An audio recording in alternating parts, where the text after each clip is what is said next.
കേരളത്തിലെ മഴയിൽ കൃത്യമായ അറിയിപ്പ് നൽകിയിരുന്നുവെന്ന് കേന്ദ്ര കാലാവസ്ഥാ നിരീക്ഷണ കേന്ദ്രം. ഇന്നലത്തേതിനെ അപേക്ഷിച്ച് ഇന്നും നാളെയും മഴ കുറയും. ഇന്നലെ കേരളത്തിലുണ്ടായത് അതിതീവ്ര മഴയാണ്. 6-ാം തീയതി മുതൽ മഴ വീണ്ടും കനക്കുമെന്നും കേന്ദ്ര കാലാവസ്ഥാ നിരീക്ഷണ കേന്ദ്രം.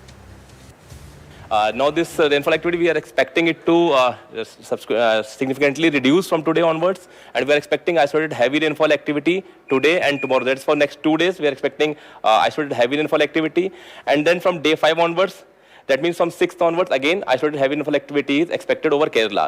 So the yesterday's event where very heavy to extremely heavy rainfall activity was observed, has occurred over Kerala. So we are expecting significant reduction from today onwards.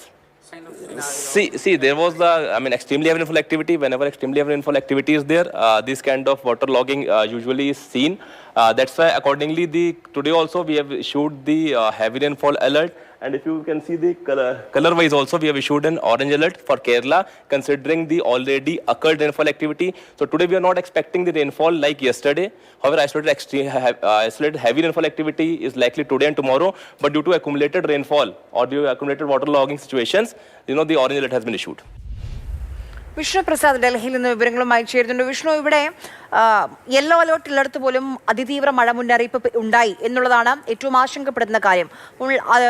പലയിടങ്ങളിലും പല ജില്ലകളിലും അതിരാവിലെയാണ് സ്കൂളുകൾക്കും കോളേജുകൾക്കും ഒക്കെ അവധി പ്രഖ്യാപിച്ചത്. കാരണം അതിതീവ്ര മഴ മുന്നറിയിപ്പ് ലഭിച്ചിരുന്നില്ല എന്നുള്ളതാണ്. ജില്ലാ കളക്ടർമാർ അതുകൊണ്ടായിരിക്കുമല്ലോ അവധി പ്രഖ്യാപിക്കാത്തത്.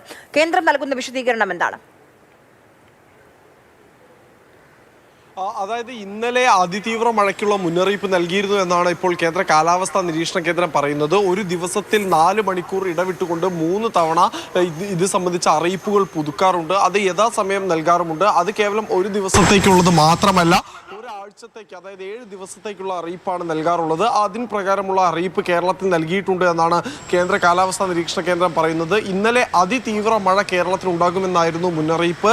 പക്ഷേ ഇന്നും നാളെയും അതിൽ നിന്നൊരു അല്പം കുറവ് വരും. അതിതീവ്ര മഴ എന്നത് അതിശക്തമായ മഴ എന്ന നിലയിലേക്ക് അതിൻ്റെ ഒരു തോത് മാറുമെന്നാണ് കേന്ദ്ര കാലാവസ്ഥാ നിരീക്ഷണ കേന്ദ്രം അറിയിക്കുന്നത്. ഇന്നും നാളെയുമായി മഴയിലൊരു കുറവ് വരും. ശേഷം 6-ാം തീയതി വീണ്ടും മഴ ശക്തിപ്പെടുമെന്നാണ് കേന്ദ്ര കാലാവസ്ഥാ നിരീക്ഷണ കേന്ദ്രം പറയുന്നത്. ഒപ്പം തന്നെ ഇതുവരെയും അറിയിപ്പ് നൽകുന്നതിൽ യാതൊരു കുറവും ഉണ്ടായിട്ടില്ല, അല്ലെങ്കിൽ വീഴ്ചയും ഉണ്ടായിട്ടില്ല എന്ന് തന്നെയാണ് കേന്ദ്ര കാലാവസ്ഥാ നിരീക്ഷണ കേന്ദ്രം വ്യക്തമാക്കുന്നത്. ആര്യ, ശരി.